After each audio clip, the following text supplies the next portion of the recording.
मंडळी, मनापासून नमस्कार. मंडळी, नवा रविवार, नवी कविता. मी सुकू म्हणजे सुनीता कुलकर्णी. गणपतीचे दिवस, तुम्ही आनंदात असाल, मी पण खूप खुश आहे. या आनंदाचं स्वरूपच तुमच्यासमोर मांडण्यासाठी मी आज माझी एक कविता सादर करणार आहे. मित्रमैत्रिणींनो, कधीकधी काय होतं माहिती आहे का, आपल्याला एखाद्या क्षणी असा काही आनंद होतो की विचारू नका. शरीर सुखावून जातं, पण तो आनंद परत परत कसा मिळवावा हे आपल्याला समजत नाही आणि तो मिळतही नाही. मग काय करतो, त्या क्षणाची आपण सतत सतत आठवण करत राहतो आणि त्या आठवणीतून सुद्धा तो आनंद आपल्याला मिळत राहतो. माझी ही कविता अशीच आहे. एका क्षणी मी इतकी आनंदाने फुलून गेले आणि त्या आनंदाचं स्वरूप त्यावेळी मी माझ्या कवितेत मांडलं. आज मी ते तुमच्यासमोर सादर करते. तर ऐका माझी कविता, तरंग आनंदाचे. मंडळी, कविता आवडली तर नक्की कळवा. पण खरं सांगू का, मी कुणी मला व्ह्यूज द्यावेत, कुणी लाईक करावं, शेअर करावं, यासाठी मी कविता वाचतच नाही. मला आनंद मिळावा आणि मला झालेला आनंद तुमच्याशी शेअर करावा, एवढीच माझी खरी इच्छा आहे. तर ऐका मंडळी, तरंग आनंदाचे. आईल तटावर पैल तटाहुनी मज आनंदे कोण घालते साद. एक दिवस मला आनंद झाला आणि मला समजेस ना, आईल तटावर पैल तटाहुनी आनंदे मज कोण घालते साद. तो कुठला पक्षी, तो आनंद पक्षी कुठून आलाय? तो कुठला पक्षी कोठून येतो, कशास करतो कोमल सुस्वर नाद. हा आनंद कसा येतो एका क्षणी, मला काय समजत नाही, पण आनंद होतो आहे हे नक्की आहे. तो कुठला पक्षी कोठून येतो, कशास करतो कोमल सुस्वर नाद. तटही नाही, तरुवर नाही, हा आनंद पक्षी येतो, पण झाडं नाहीत, फळं नाहीत, वृक्ष नाहीत. दिसे अंधुक सारे काही, तटही नाही, तरुवर नाही, दिसे अंधुक सारे काही. म्हणून कोठुनी सूर येतसे, कळेन मजला काही. आनंद कसा होतो, का होतो, काहीच नाही समजत, पण आनंद झालेला असतो. चित्रखगाचे रंगवूनी मी थकून गेले बाई. चित्रखगाचे रंगवूनी मी थकून गेले बाई. या आनंदाचं चित्र मी रंगवायला लागले की त्या दिवशी काय झालं होतं बरं मला, मी इतकी खुश कशी होते. चित्रखगाचे रंगवूनी मी थकून गेले बाई. पिवळा नाही, पिवळा नाही, छे नाही हिरवा. मला काही तर रंगच भरता येईना आनंद पक्षामध्ये. पिवळा नाही, छे नाही हिरवा. का शुभ्र असे तो नसे पारवा. काही समजत नाही आहे.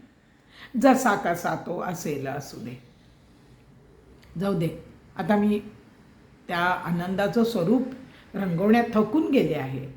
जसा कसा तो असेल असू दे, त्या उगम सुरांचा हवा मला, त्या उगम सुरांचा हवा. मला वाटते प्रवाह लंगुनी जावे पैल तटी. मला वाटते प्रवाह लंगुनी जावे पैल तटी. शोधून त्याला घेऊन हाती आनंदे नाचावे भवती. तो आनंद परत घेऊन यावं असं मला खूप खूप वाटतंय. पण असा कसा मी सोडू हा तीर, या संसाराच्या दबडग्यातून मी कशी बाहेर पडू त्या आनंदाच्या पाठीमागे जायला. पण असा कसा मी सोडू हा तीर, मातीपासूनही जाऊ कशी दूर. नका दिसेना सुवर्ण पक्षी. आता मी स्वतःची समजूत काढली. मला पुन्हा पुन्हा हा आनंद नाही दिसत आहे, नाही मिळवता येत आहे. नका दिसेना सुवर्ण पक्षी, तरी नाद ऐकते, साद ऐकते. मला ती साद, तो आनंदाचा क्षण मात्र परत परत मी आठवू शकते ना. कशाला त्याचं मूर्त स्वरूप पाहिजे माझ्या पुढे. नका दिसेना सुवर्ण पक्षी, तरी नाद ऐकते, साद ऐकते. मीच मला साक्षी. तो आनंद कसा होता, त्या आनंदाचं स्वरूप काय होतं, त्यावेळी मला काय झालं, अंगावर शहारे कसे आले, माझ्या गालाला खडी कशी पडली, मी कशी नाचले. मीच मला साक्षी. इथेच राहुनी. आता मी उपाय शोधला. इथेच राहुनी, बसूनी तटावर, याच संसारात, संसाररूपी तीरावर राहून, इथेच राहुनी, बसूनी तटावर, त्या नादाच्या त्या तालावर, त्या आनंदाच्या तालावर करीन वाळूचा पक्षी. काय मनात विचार आलाय बघा. जाऊ दे, काहीतरी मी सिम्बॉलिक करीन आता. मग मी काय करीन वाळूचा पक्षी, होईल तोच सुरांचा साक्षी. त्या आनंद सुरांचा साक्षी कोण होईल, तो वाळूचा पक्षी होईल. अहो, कुठला तटनी कुठला पक्षी, या जगामध्ये असं काही नसतं. आनंदाचं स्वरूप तुम्हाला असं चित्रित करता येत नाही किंवा त्याचं ठिकाण शोधता येत नाही. अहो, कुठला तट नी कुठला पक्षी, कुठला स्वर नी नाद मी लक्षी. काही नाही, पण आनंद होतो हे मात्र खरं आहे.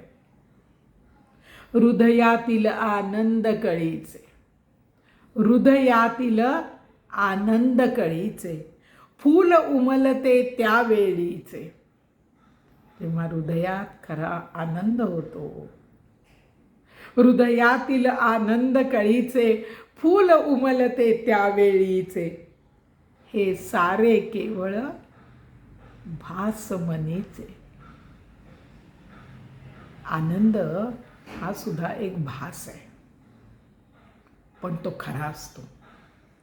हे सारे केवळ भासमनीचे, उठती तरंग आनंदाचे. जसे प्रवाहात तरंग येतात आणि निघून जातात, तो तरंग परत शोधता येत नाही, पण तो तरंग असतो, तो आनंदही असतोच. उठती तरंग आनंदाचे.